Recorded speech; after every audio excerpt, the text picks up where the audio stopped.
하나님의 말씀 시편 15편입니다. 구약성경 811쪽 시편 15편 1절로 5절까지 제가 봉독해 올리겠습니다. 여호와여, 주의 장막에 머무를 자 누구오며 주의 성산에 사는 자 누구오니이까? 정직하게 행하며 공의를 실천하며 그의 마음에 진실을 말하며 그의 혀로 남을 허물하지 아니하고 그의 이웃에게 악을 행하지 아니하며 그의 이웃을 비방하지 아니하며 그의 눈은 망령된 자를 멸시하며 여호와를 두려워하는 자들을 존대하며 그의 마음에 서원한 것은 해로울지라도 변하지 아니하며 이자를 받으려고 돈을 꾸어주지 아니하며 뇌물을 받고 무죄한 자를 해하지 아니하는 자이니 이런 일을 행하는 자는 영원히 흔들리지 아니하리이다. 아멘. 우리 교인들이 갖고 있는 신앙적인 고민 중에 하나가 바로 이 기도에 관한 부분입니다. 기도의 중요성은 다 알고 있어요. 그래서 기도를 해야겠는데 문제는 기도가 그렇게 쉽게 잘 되지 않는다라는 거예요. 큰맘 먹고 기도에 무릎을 꿇었는데 어떻게 입술을 떼야 될지 막막하다는 겁니다. 남들은 1시간이고 2시간이고 기도를 많이 하는 것 같은데 나는 기도하려면 그저 맹숭맹숭해요. 기도한다 해도 중언부언하고 더 이상 기도가 깊이 들어가지 못합니다. 어떤 청년이 목사님을 찾아와서 진지하게 묻습니다. 목사님, 제가요 기도를 좀 잘하고 싶습니다. 제가 정말 진실되게 좀 깊이 있는 영적인 기도를 하고 싶습니다. 어떻게 기도해야 되겠습니까? 이때 목사님이 이렇게 대답을 하셨다고 합니다. 자네가 정말로 1시간을 진실하고 깊이 있게 기도하기를 원한다면 나머지 23시간을 진실되고 깊이 있게 살아보게나. 역시 한 학생이 목사님을 찾아왔어요. 목사님, 제가 주일 하루를 거룩하고 성결하게 경건하게 잘 보내고 싶습니다. 주일을 제가 어떻게 지내야 되겠습니까? 그랬더니 목사님께서 역시 이렇게 답변을 하셨다고 합니다. 학생이 주일 하루를 잘 지키기 위해서는 무엇보다도 나머지 6일을 잘 살아야 한다. 그런 취지의 말씀을 하셨다고 합니다. 주일 하루를 거룩하고 경건하게 지키기 위해서는 나머지 6일을 학생이라면 힘써 공부해야 한다는 거죠. 여러분, 무엇을 말합니까? 요는 기도하는 그 시간 자체보다는 기도하기에 앞서 그 기도의 자리에 나오기까지 내가 평소에 어떻게 살고 있는가, 이것이 그 사람의 기도 생활을 좌우한다라는 거예요. 여러분, 정말로 1시간을 신령하게 그리고 영적으로 기도하고 싶습니까? 그렇다면 나머지 23시간을 신령하게 영적으로 살아야 한다라는 말이에요. 어떤 분은 기도가 잘 되시는 분도 계실 거고 어떤 분은 기도가 잘 안 되는 분도 계실 거예요. 여러 가지 모양의 개인 차이가 있겠지만 기도의 자리에 오르기까지 과연 그 사람이 어떻게 지냈는가, 구체적으로 그 사람이 기도의 자리에 오기까지 어떤 사람을 만나갖고 어떤 대화를 나누었고 또 평소에도 그 사람이 어떤 생각과 마음으로 삶에 임하고 있는가, 이것이 그 사람의 기도 생활에, 그 사람의 기도의 깊이에 아주 지대한 영향을 미친다라는 거예요. 여러분이 정말로 이 주일날 하나님의 임재가 충만하고 감격과 눈물과 회복과 치유가 있는 그런 예배를 드리기 원하십니까? 그렇다면 주일에 앞서 지난 6일 동안, 평일 동안 잘 사셔야 됩니다. 한 주간 동안 엉망으로 산 사람이 주일 예배에 은혜 받기 상당히 어렵고요, 한 주간 동안 신실하고 거룩하게 산 사람이 주일 예배가 맹숭맹숭할 리가 없는 겁니다. 오늘 본문은 주의 장막에 머무를 자가 누구며 주의 성산에 사는 자가 누구냐, 이런 질문으로 시작하고 있습니다. 시인이 질문하고 시인이 답하는 일종의 수사학적인 그러한 구조를 갖고 있습니다. 시편 기자는 당시의 제사 의식을 배경으로 하면서도 하나님의 성산에 올라가서 살 수 있는 사람이 과연 어떤 사람인가, 하나님의 영광이 충만한 그 거룩한 성전에 들어가려면 어떤 자이어야 하는가? 이런 질문으로 본문의 창을 열고 있는 겁니다. 우리식으로 말하자면 제가 아까 말한 청년의 질문이죠.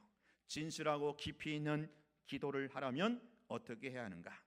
아까 말한 학생과 같습니다. 주일을 잘 지키려면, 주일 예배를 잘 드리려면 어떻게 해야 되는가? 여기에 대해서 시인은요, 주의 장막에 머무는 자의 조건을 말하고 있어요. 하나님의 거룩한 성산에 들어가 살려면 어떻게 해야 되는가에 대해서 말씀하고 있는데, 그것이 바로 2절 이하의 답변으로 제시하고 있습니다. 그 내용을 자세히 보면 한결같이 제사 자체에 대해서 언급하고 있는 것이 아니라 제사 드리기에 앞서, 그러니까 성산에 올라오기 전에 바로 예배자, 제사자의 삶에 대하여 말씀하고 있다라는 거예요.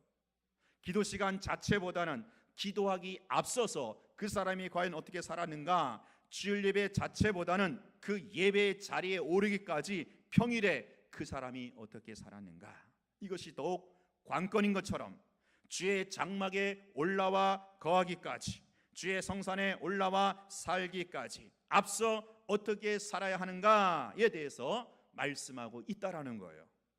주의 장막에 머물고 주의 성산에 살기 위해서 시인은 10가지 내용을 조건으로 제시하고 있습니다. 재미있게도 십계명처럼 10가지 내용으로 구성되어 있는데요, 뭐뭐하라라는 긍정적 차원이 5가지, 뭐뭐하지 말라라는 부정적 차원이 5가지, 이렇게 5개가 한 쌍으로 되어 있어요.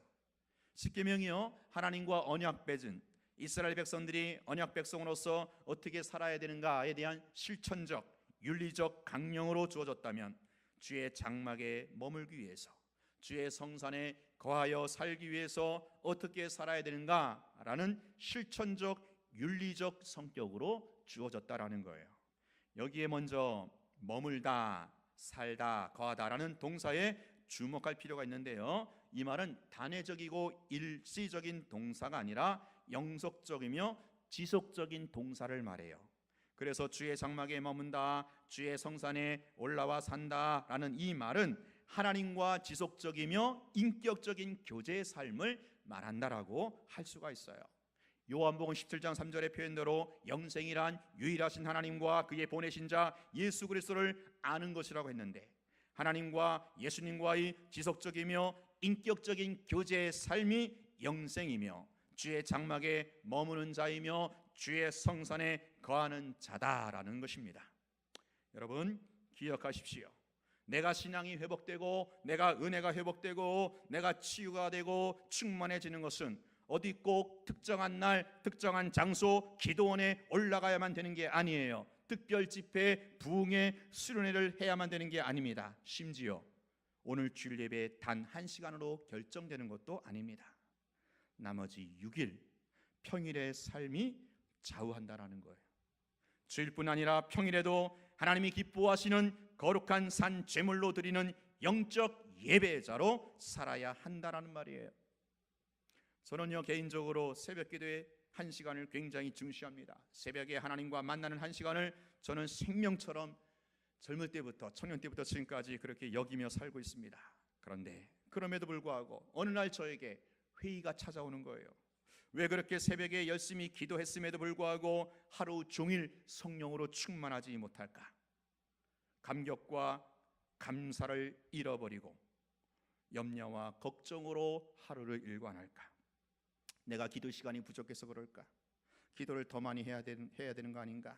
네, 그것도 이유가 되겠지만 저는 오늘 말씀을 묵상하면서 깨닫게 되었어요. 아하, 내가 기도하는 시간 그 자체, 기도 시간 그 분량에 있는 것이 아니라, 기도 시간이 적어서가 아니라 기도하지 않는 나머지 시간에 문제가 있었다는 거예요. 하루에 1시간을 기도한다면 기도하지 않는 나머지 23시간을 어떻게 보내느냐, 내가 어떤 마음과 심정을 나머지 23시간을 살아가느냐, 이것이 바로 관건이라는 거예요. 오늘 본문이 우리에게 도전하고 있는 진리가 또 하나 있어요.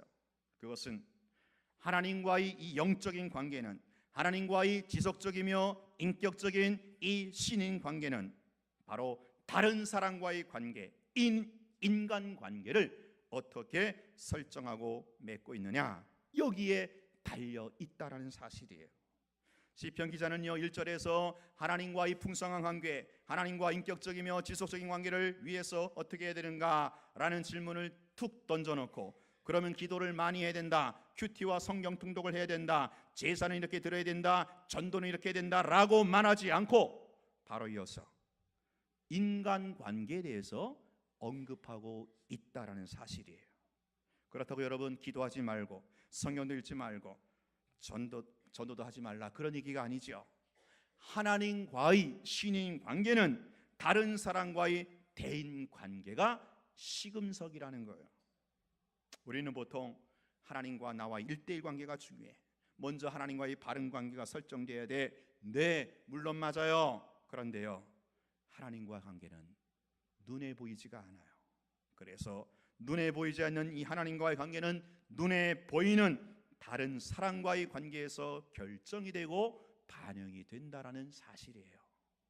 어떤 사람은요 하나님 관계가 굉장히 돈독해 보여요. 기도도 많이 하고 성경도 많이 알아요. 전도도 아주 열심히 해요. 그런데 주변 사람과의 관계가 영 원만치가 않아요. 늘 다른 사람과 인간관계에 있어서 구설수에 오르곤 해요. 이거는 뭔가 문제가 있다는 거죠. 여러분 기억하십시오. 하나님과의 이 신인관계, 하나님과의 이 수직관계는 바로 다른 사람과의 인인관계, 수평관계에서 그 판가름이 난다라는 거예요. 오늘 본문 2절부터 나오는 내용을 보면 한결같이 인간관계에 대한 지침을 10가지로 언급하고 있어요. 하나님과 관계가 아니에요. 인간 사이에, 인인관계 사이에 그 10가지 지침을 언급하고 있는데, 이것을 3가지로 정리하면 다음과 같습니다. 첫째로, 다른 사람과의 관계에 있어서 무엇보다도 정직하고 진실하라는 거예요. 2절에 보니까 정직하게 행하며 공의를 실천하며 그 마음의 진실을 말하며. 여러분, 인간관계에 있어서 첫 번째 원리와 공식은 정직과 진실이라는 거예요. 이게 하나님의 말씀이고 이게 인생을 살아가는 지혜이고 진리입니다. 제가 50평생 돌아보면 인간관계에 있어서 가장 중요한 덕목은 그렇더라고요. 정직과 진실이라는 거예요. 여러분 그렇지 않습니까? 결국 정직과 진실이 이기는 법이에요. 그게 결국은 이기더라고요. 여러분 이거 아십니까? 모든 불의와 모든 죄악의 뿌리는 바로 거짓이에요. 거짓과 위선에서 모든 죄와 이 불의가 거기서 꽃을 피우는 거예요. 이번에 강원도 산불의 최초 발화점이 어딘지 아십니까? 어느 한 전봇대에 설치된 이 개폐기가 고장이 나갔고 거기서 불꽃이 튀면서 시작이 되었다고 합니다. 어느 한 전봇대에 붙어있는 개폐기, 아주 작은 물건에 불과해요.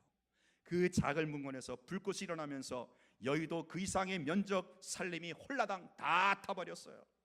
그 하마가 핥히고 간 재앙 앞에서 우리는 망연 자실할 수밖에 없지 않습니까? 그 어마어마한 그 피해와 그 재앙이 여러분 어떻게 시작됐는지 아십니까?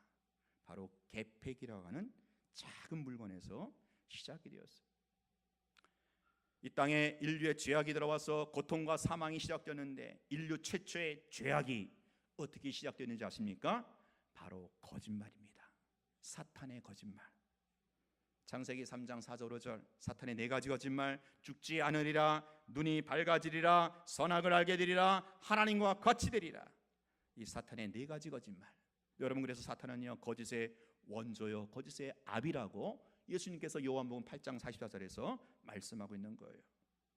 바로 이 거짓이 사탄이 시작한, 사탄이 뿌려놓은 이 죄악, 이 거짓이라는 것이 바로 이 땅에 엄청난 죄악의 불의의 이 파급 효과를 가져오게 되었다라는 거예요. 내 영혼의 생기를 잃어버리고 내 영혼이 혼탁해지고 내 삶이 무너지고 내 심령이 강팍해지는 것은 무슨 큰 죄를, 대단한 죄를 져서 그런 게 아니에요. 바로 거짓이 발화점이에요. 이 거짓과 위선이 내 영혼 전체를, 아니 어쩌면 이 사회 민족 전체 나라를 홀라당 태울 수도 있다라는 거예요. 그리고 여러분, 이거 아십니까? 이 거짓과 위선은 하나님 앞에서 그러지 않는다라는 거예요.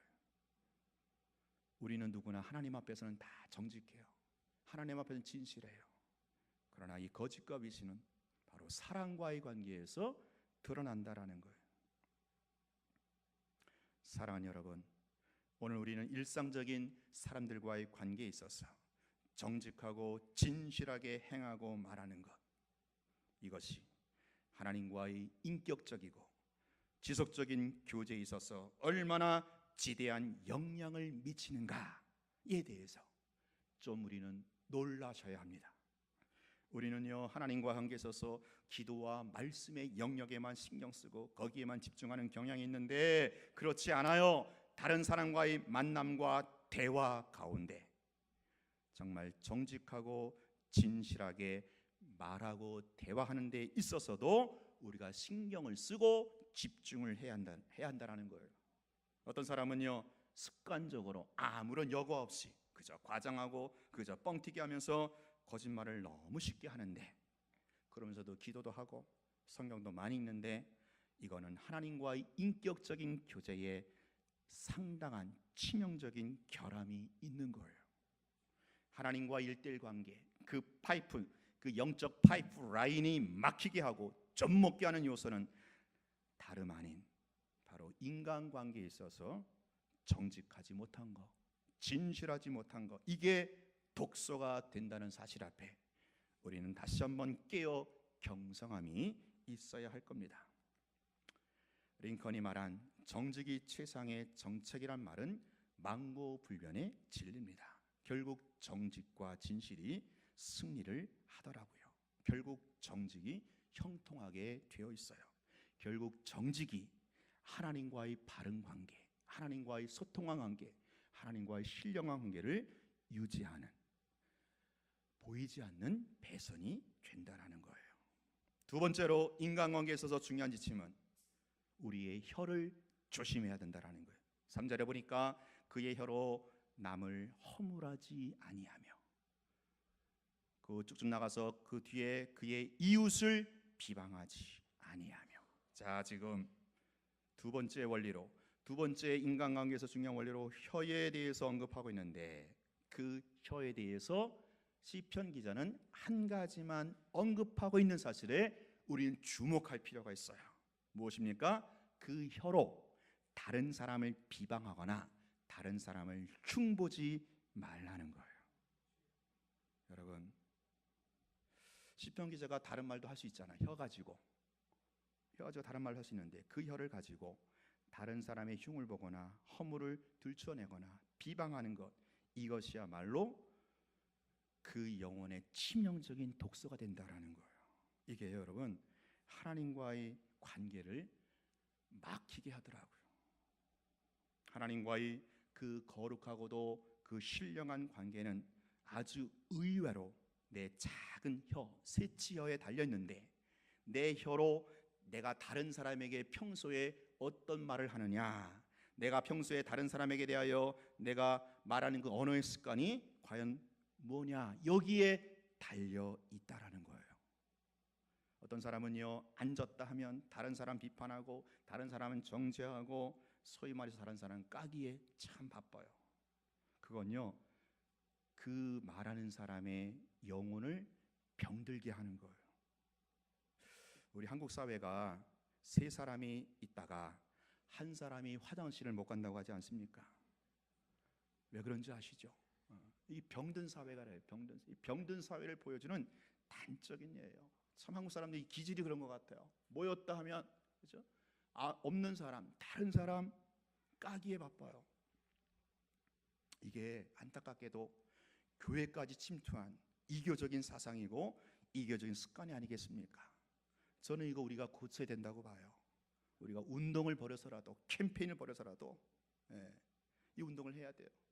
이제부터 우리 모였다 하면요, 다른 사람에 대해서 한테 까고 비방하고 막 그 사람이 어땠어, 아무개 권세가 어땠어, 아무개 입사가 뭐래, 그런 사람 있으면요, 그냥 그 그 입을 이렇게 자꾸로 채워줬으면 좋겠어요. 그런 기구가 있었으면 좋겠어요.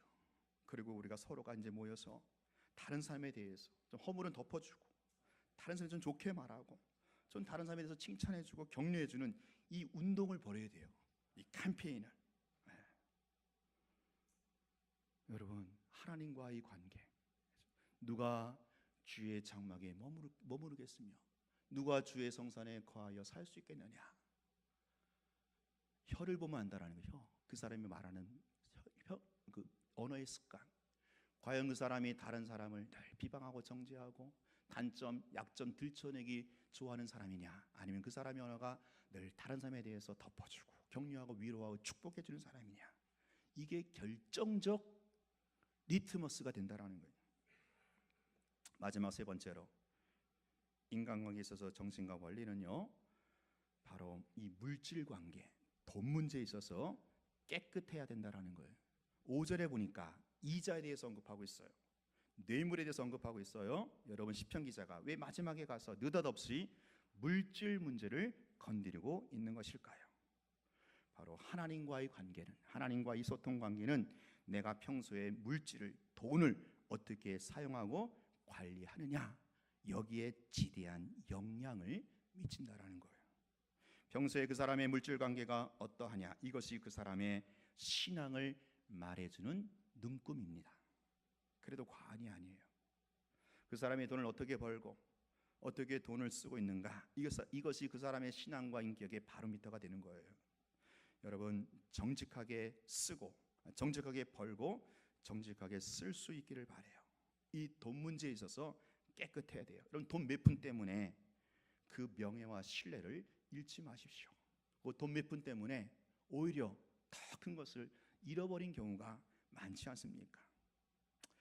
저는 우리 한국교회와 목회자들이 적어도 이 물질의 영역에서 투명하고 정직하면 이 시대에 다시 한번 이 시대를 향하여 대안을 제시하는 소망이 되지 않을까. 이 한 가지 이 영역의 영역만 회복해도 그렇다고 생각을 해요.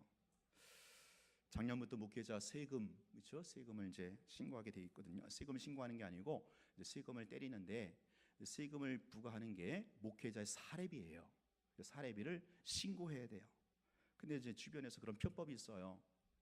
교회에서 받는 사례비 그대로 신고하지 말고 이제 그 금액을 이제 신고하는데, 축소해서, 사례비 축소해서 신고하고 나머지 축소한 금액을 뭐 선교비나 목회 활동비, 뭐 또 뭐 있죠, 뭐 그런 거, 그런 거로 하면은, 그런 거로 하면은 이제 거기 세금을 안 때린다라는 거예요. 그러니까 목회자 세금은 그 사례비 영역만 때리기 때문에 이제 그렇게 이제 편법을 뭐 이렇게 하기도 하더라고요. 이렇게 하다 보니 이제 뭐 정보가 있어요. 근데 제가 그렇게 할 수가 없더라고요. 그죠? 그래서 저는 정직하게 신고했어요. 작년에 사례비대로, 또 올해 사례비대로. 그 돈 문제가, 그렇죠? 내가 이 돈 문제가 바로 하나님과의 관계에 있어서 결정적 요소가 된다라는 거예요. 사랑하는 성도 여러분, 별거 아니네, 그런 말 있죠. 별거 아니네. 근데 여러분, 별거 아닌 게 있더라고요.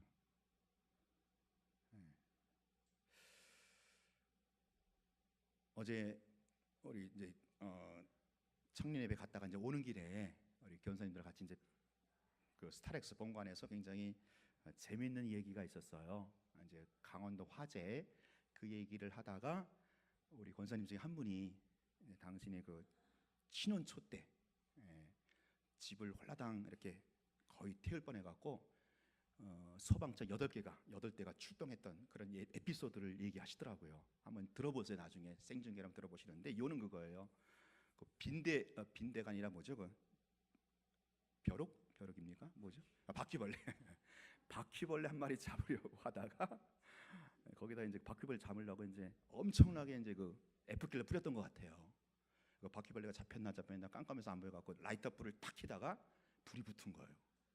그 집이 홀라당 태워가지고 이제 거의 사이렌 불을 소방차 8대나 왔던 적이 있었다 그러더라고요. 그래서 그 소방수 사람이 세상에서 내 소방수 생활 이렇게 하면서 속담이 이루어진 줄 진짜 봤다고. 빈대 한 마리 잡으려다 초가상간 태우는 그런 얘기하면서 참 웃기도 했는데, 빈대 한 마리 별거 아니죠. 별거 아닌 게 아니더라고요. 여러분, 오늘 제가 말씀드린 거 세 가지: 정직하게 진실하게 말하는 거, 다른 사람 까지 않는 거, 그리고 돈 관계 이거 깨끗한 거, 이거 별거 아니잖아요. 그렇지 않습니까? 당연한 거고 별거 아닌 건데, 이 별거 아닌 거를 그냥 여상히 우리는 넘길 수가 있어요. 그냥 쉽게 습관적으로 거짓말하고, 습관적으로 다른 사람 그냥 까고 씹고, 뭐 돈 몇 푼, 뭐 그거 뭐, 그러다가 내 영혼 전체가 홀라당 태워질 수 있어요. 이 사회가 무너질 수 있어요. 교회가 무너집니다. 하나님과의 이 영적이고도 이 신령한 관계는 우리가 별거 아닌 거라고 여기는 거, 그거 다시 붙들어야 돼요. 거기서부터 다시 회복이 돼야 돼요. 사랑하는 성도 여러분, 누가 주의 장막에 머무를 자겠어요? 누가 주의 성산에서 거하며 하나님과 인격적이고 신령한 교제를 누리며 영생을 사는 사람이겠어요? 네, 기도 많이 해야 돼요. 성경 많이 읽어야 돼요. 교회 봉사하고 충성해야 돼요. 그러나 놓치지 말아야 될 거, 여러분, 다른 사람과의 관계에 있어서 정말 늘 정직하고 늘 진실하려고 의도적으로 애를 쓰시기 바래요. 내 말에서 다른 사람을 까는 말이 나오면 순간적으로 움찔하시고, 이건 아니다, 이건 아니다. 다른 사람이 그런 얘기하면은 입을 틀어 막으세요. 서로, 그렇죠? 다른 사람에 대해서 좋게 얘기하고 격려하고 위로하고 축복해주고, 특별히 작은 부분에 있어서 돈 몇 푼 때문에 여러분 신뢰와 명예를 잃지 마시고, 물질 관계 깨끗하고 정직하심으로 늘 하나님과의 관계에 있어서 주의 장막에 머물러 계시고 주의 성산에 거하면서 영생을 살아가시는 저와 여러분, 또 우리 교회와 이게 더 확산이 되어서 이 사회가 될 수 있기를 주의 이름으로 축원합니다. 기도하겠습니다.